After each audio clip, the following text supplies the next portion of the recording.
ladies and gentlemen. We are back. We are live. It is the Freight Coach Podcast, the top podcast in transportation, coming to you guys every single weekday, 8:30 a.m. Pacific, 10:30 Central, to break down some industry headlines. But most importantly, you guys provide some actual insight into what you can do with all of this information. If this is your first time tuning in, welcome. This is the real side of freight, ladies and gentlemen. And our topic today is about as real as it gets out there. And, we're going to be talking about DOT Blitz Week. And based on what I saw on social media, it looks like a lot of people are having a tough time digesting what happened this week. And we're going to talk about that today, you guys. We're going to break this down. What does this actually mean?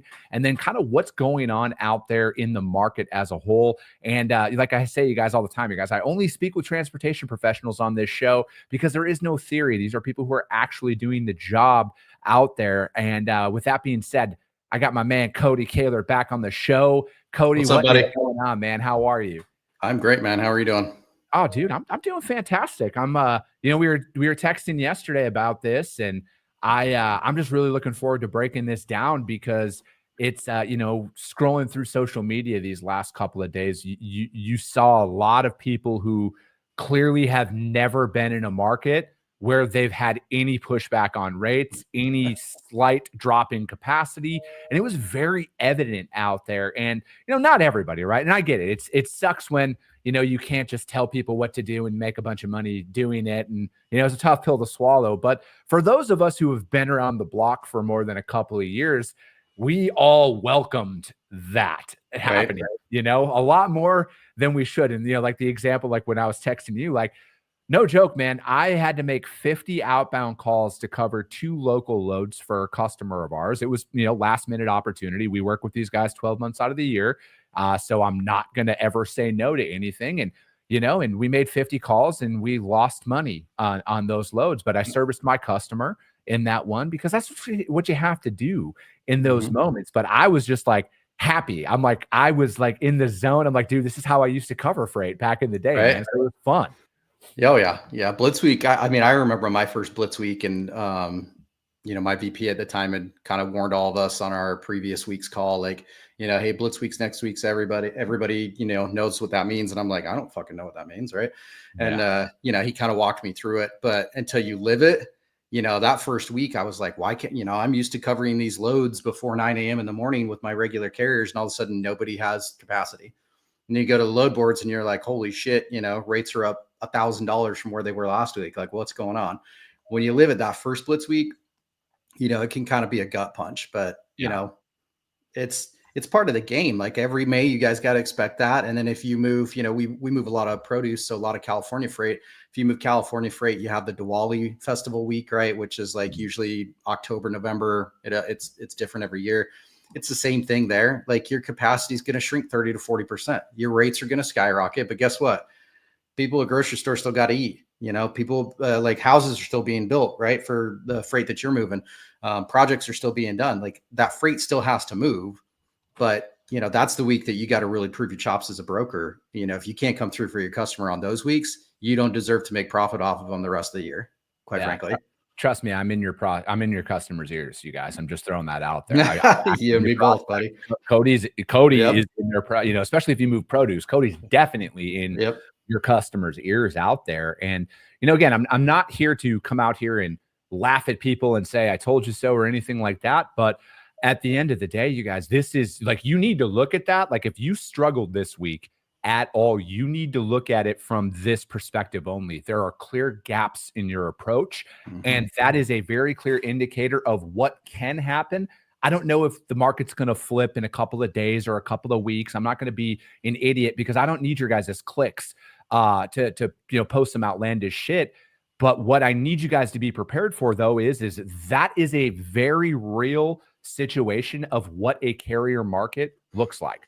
All right, you are going to hammer outbound calls to cover freight. You're going to break even. You're probably going to lose some money on it, and you're going to have to recalibrate your entire operations in that time. So use that as a clear indicator about what will come. I don't know when, but that's what that market looks like.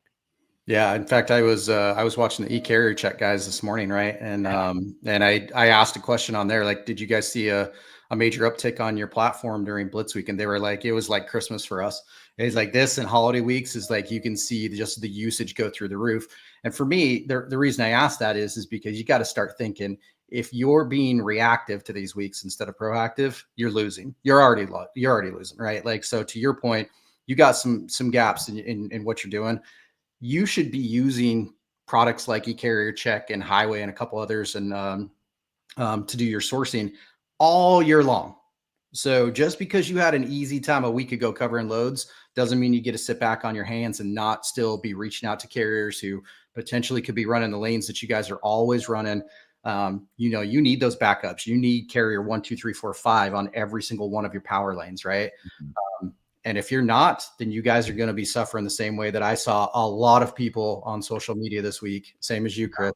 Just, oh my gosh, is this normal? Like, what's going on? Or, the one that I saw that kind of stood out to me was, are you guys taking a mental note of all these carriers that are raising their rates this week? And it's like, look, if you don't understand that carriers are going to make money this week, more money than they're going to on a normal week, you're failing to. Like, you should take care of your carriers this week.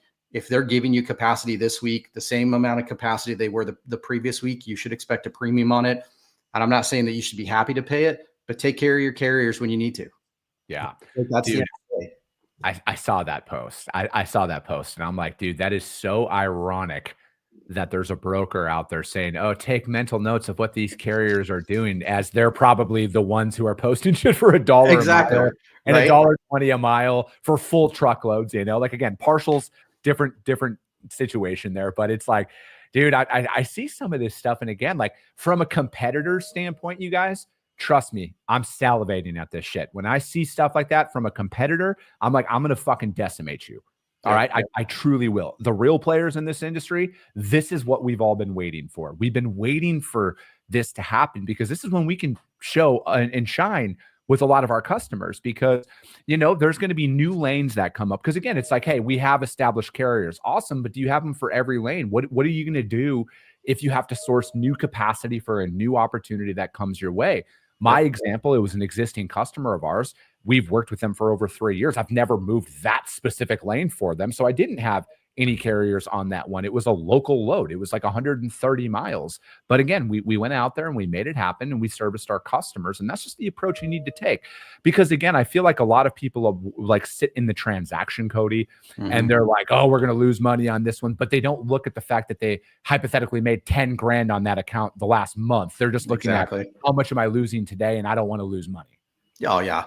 I mean, you got a budget for a few weeks out of the year where you're just going to take a bath, right? For me, the 3 that always pop up for us, at least moving when we move, is Blitz week, Diwali week, and Christmas to Jan 1, right? Those weeks are always super tough. My expectations are not to make money those weeks, but my expectations are our tender acceptance is still 100%. And to your point with what you just mentioned, that's probably a lane that someone else failed on that has been running that for that carrier, right? You were able to swoop in, be the hero, take care of that carrier, or take care of that customer. And now potentially that could be something that they're going to reach out to you on and say, hey, these guys failed me on this week. So I'm going to weave Chris into the mix on this. And maybe it only means 1 load per week or 1 load per month, but maybe it grows into more and more and more. If you're not aiming to be the hero on those difficult weeks, you will never grow your customer base ever. Dude, and that's the thing, right? Like, and just jumping all over it. And you know what? Maybe you didn't find an option. Maybe your customer hit you up for a new lane and all of that, and you didn't find an option, but you were working it. You were communicating that with them. Your customers notice that stuff, right? Because, and that's another thing too. If you're actively moving freight right now, which a lot of you guys are who are listening to this show, just the fact that you're working it and presenting options for your customers, if your competition's not doing that, because they're like, dude, we're not gonna do this. Like, it's too hard to cover freight today. Again, those are those little competitive edges of separation that people notice out there. Is it going to get you a ton more volume? Probably not. But they notice who's working their freight and who's not working it, because they all knew it was DOT inspection week this week. Every shipper out there knows what was going on, and are you servicing them in that time? Yeah, exactly. And realistically, I mean, I'm not going to speak for everybody, but we saw capacity and rates today return to last week's levels. I mean, and that's typical, right? It's usually, Blitz week is always that Tuesday through Thursday, and you start to see your major capacity crunch, at least for OTR stuff, the previous Friday, right? Yeah. Because they're trying to balance when they're going to actually hit those checkpoints. And just a shout out to the carriers. I know it's not everybody is like, oh my gosh, we're not going to pass an inspection, so we're not going to run. Some of them just don't want to deal with it, right? Like it's not that they're not in compliance. It's just they don't want to deal. For us, coming out of Salinas, that's where the big produce hub is during the summer. Coming out of Salinas, there's always a checkpoint. And there's been years where there has been so many trucks piled up. They're 12 hours sitting at that checkpoint.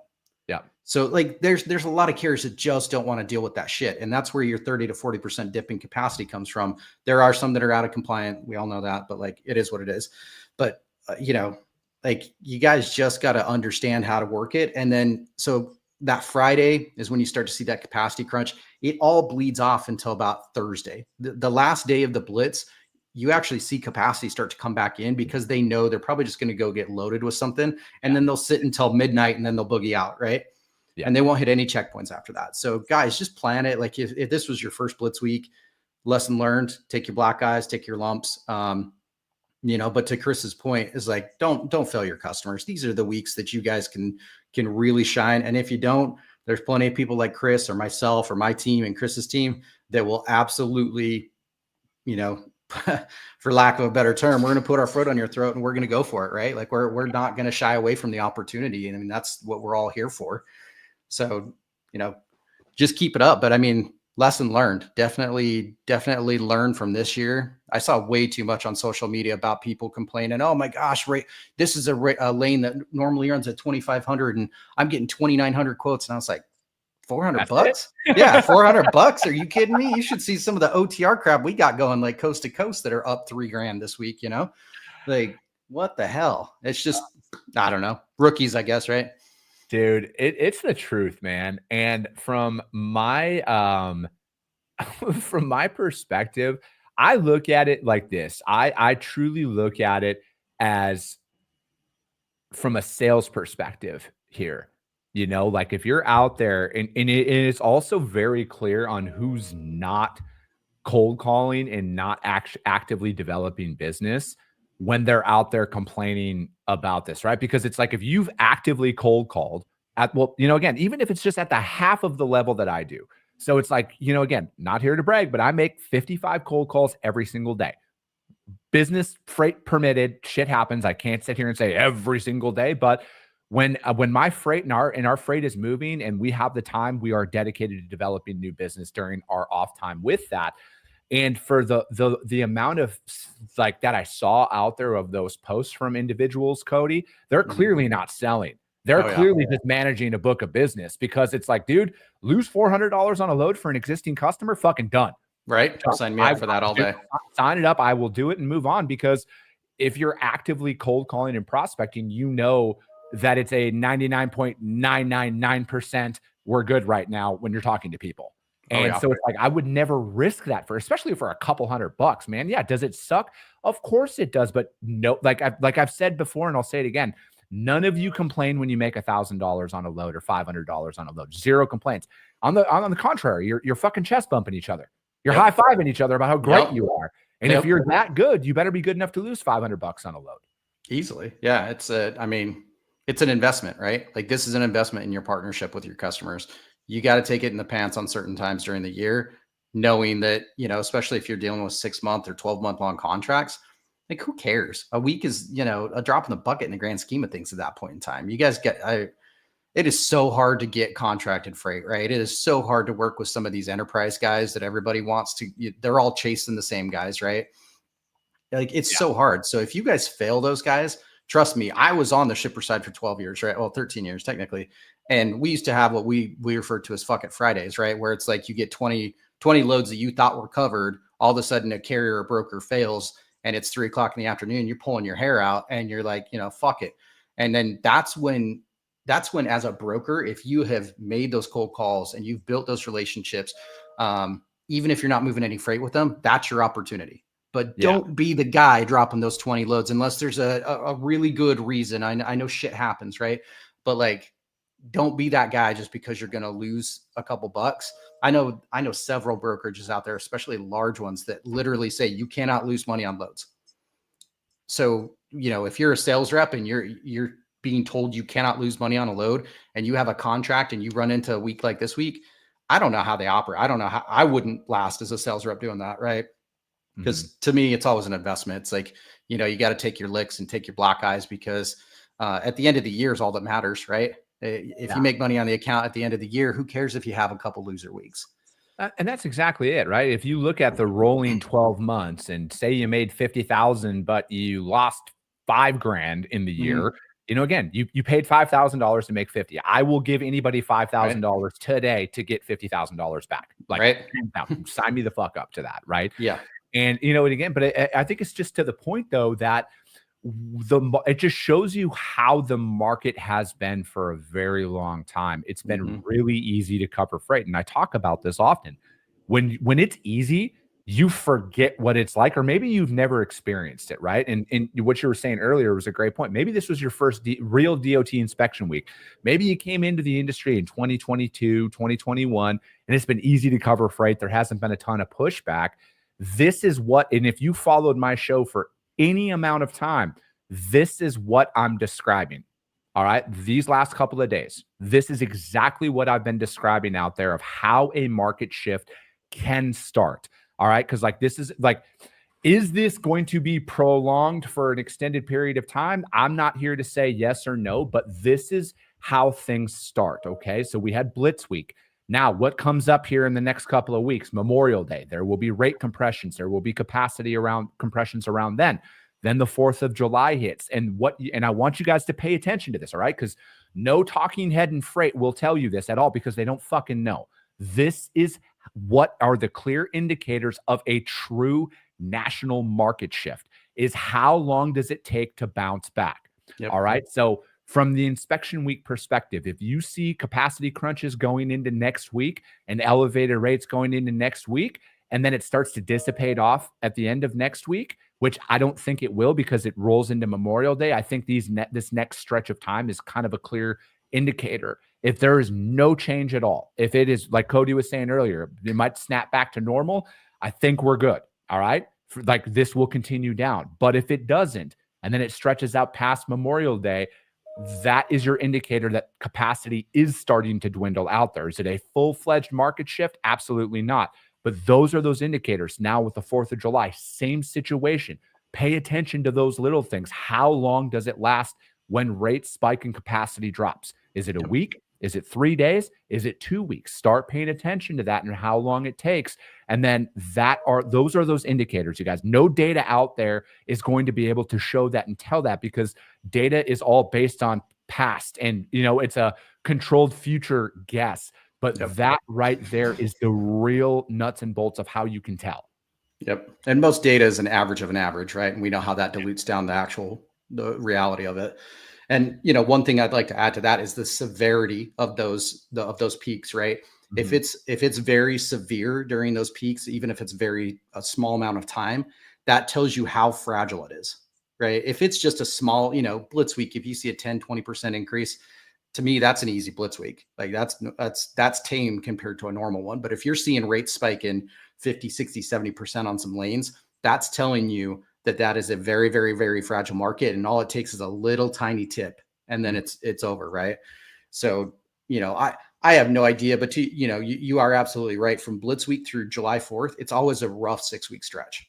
Yep. How rough that is depends on your relationships going into it, but also how's the market looking? At least for us on the produce side, I'm not hearing a lot of great things demand wise.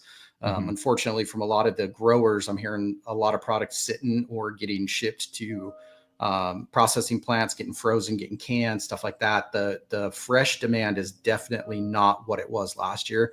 That has me a little concerned. But if you look at some of the credit card data and some of the other stuff out there economically, it's going to take a while for us to pull out of what's going on. And, typically what's going to happen is your higher dollar items at the grocery store, at least food and bev wise, that's where you start to see the decline. People start buying more shelf stable stuff that's a little bit cheaper and it's going to last them a lot longer. I don't know about you, but like I never have a package of strawberries last longer than about 3 or 4 days in my fridge before they start turning to mush.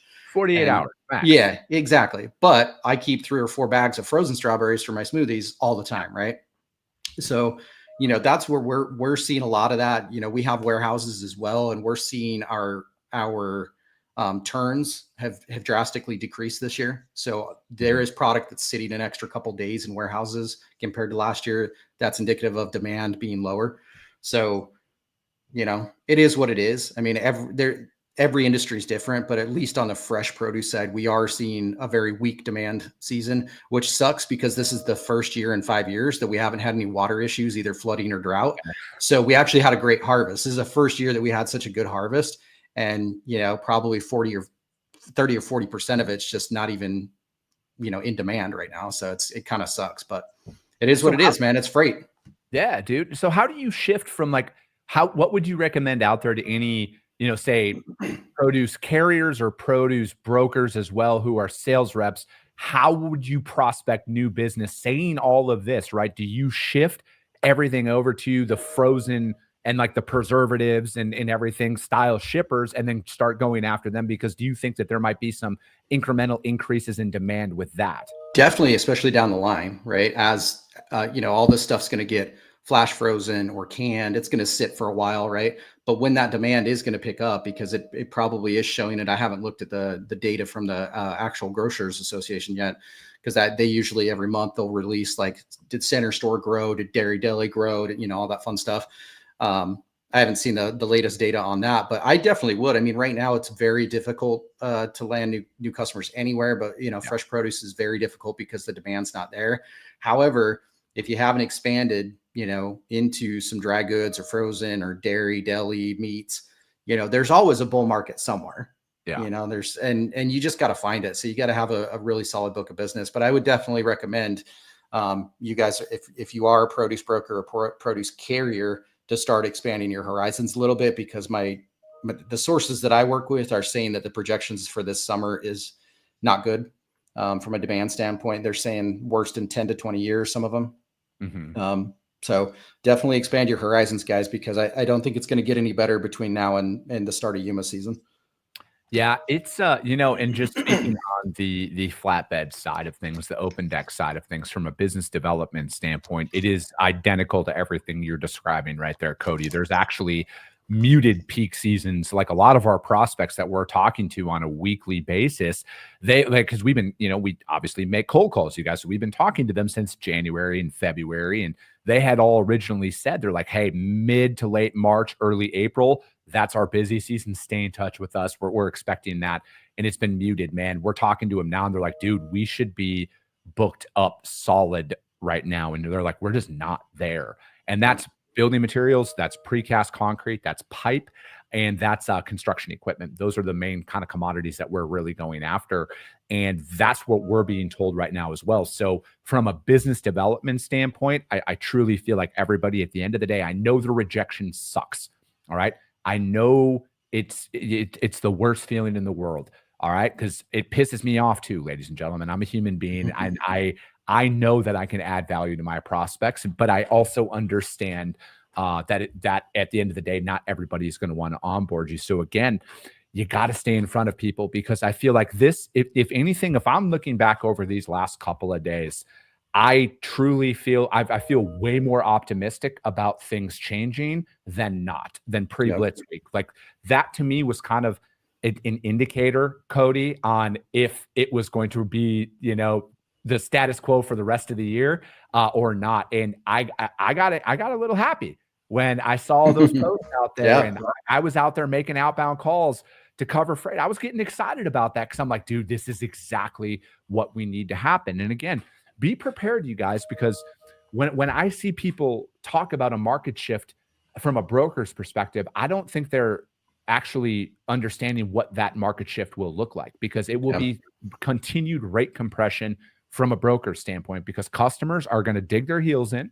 They're going to say, nope, we're not paying anymore. Carriers are going to raise their rates. And if you were making 15% on a load or 12%, you might be down to 6-8% for the foreseeable future to continue to move their freight as the rates continue to increase, and then a rebid inevitably happens out there. So again, you guys be prepared for that.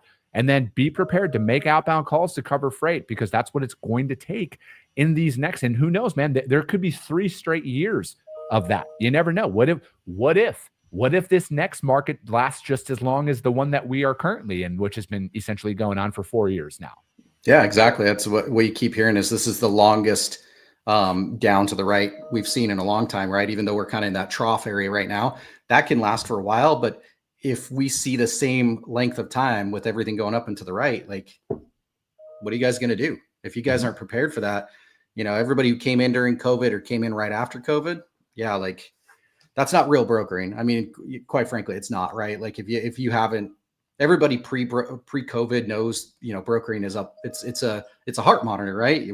It's up, it's down. It's very rarely like this. It's very rarely flatline. So, and quite frankly, I don't like flatline. I know you don't either, buddy, because like, it's like, if everything is working and the status quo is fine, where's your opportunity? Opportunity comes with every single crisis. Yeah. So everybody's good until they're not. And then who are they going to think of? And this is why it's like, again, 50 outbound calls a day is an arbitrary number, but choose one that works for you, your comfort level, one that you can hit every single day. And I think, like, you just build around it. You just stay in front, choose 25, 30 customers, and go after them that are inside of your wheelhouse and your comfort level and everything, and just respectfully stay in front of them. I will tell you this, man, cold calling recently over the last 6 months has been the best that it's ever been for me in my entire career. Has it led to a ton of business? Absolutely not. But the receptiveness that I've gotten from my prospects has been the most positive that I've ever experienced in my entire career. I don't know what it is. Maybe it's because I just actually know what I'm going after now, and I'm not just kind of like calling people for the sake of calling. But when I get people on the phone, they give me 30 seconds to kind of explain myself. And if they're good right now, I'll ask them, right? Like, hey, how do I respectfully stay in front of you? And by respectfully, I'm not going to call you next week or in 2 weeks or anything like that, but I'd love an opportunity to stay in front of you for when things change. Is everybody open to that outreach? Absolutely not. But more times than not, people are like, yeah, man, you know what? Stay in front. Once a month is fine. You can call me back in a month, just see how things are going. And it is, man. It's calculated. It's just like, hey, remember me. And that's really the basis of the call. Hey, here's who I am. We talked last month. Is everything okay? It is. Cool, man. Can I call back next month? Yep. Cool. And it's just, again, just staying in front of them. Yeah, I agree. I mean, right now, the biggest win, in my opinion, is just getting the paperwork set up. If you can get the paperwork set up so you don't have to go through that step when the shit hits the fan, that's a win. If you can get set up with somebody to where you're on a spot board, even if you're not moving a single, load with those guys for the next 6 months, it doesn't matter, because this will shift. The market's always going to shift. And when it does, if you're set up with companies, you're golden at that point in time. They got your insurance info. They know who they're dealing with. Your bank info is all set up, blah, blah, blah, all that fun stuff. That's a huge step forward right now. So if you guys can just get that, that's a win in my books right now. Yeah, dude, I agree with that. Cody, how does anybody reach out to you guys? How do they find out more about what you got going on? You can check us out on anztrucking.com or hit me up on LinkedIn. I'm very active on LinkedIn. And that's the easiest way. Just find me on LinkedIn. I'm connected with Chris. So, if you can't find me, hit him up. He talks to me all the time. So that works. That's going to be it for today, you guys. Hey, we got guests coming on next week. As always, if you got value in what you heard today, subscribe to the show, you guys. If you're feeling really ambitious after this one, rank the show on iTunes and Spotify, because if you saw value, chances are your network's going to see value as well. I appreciate you guys. I love you guys. And we'll be talking to you soon. Now we got the outro song. Came back with a bang.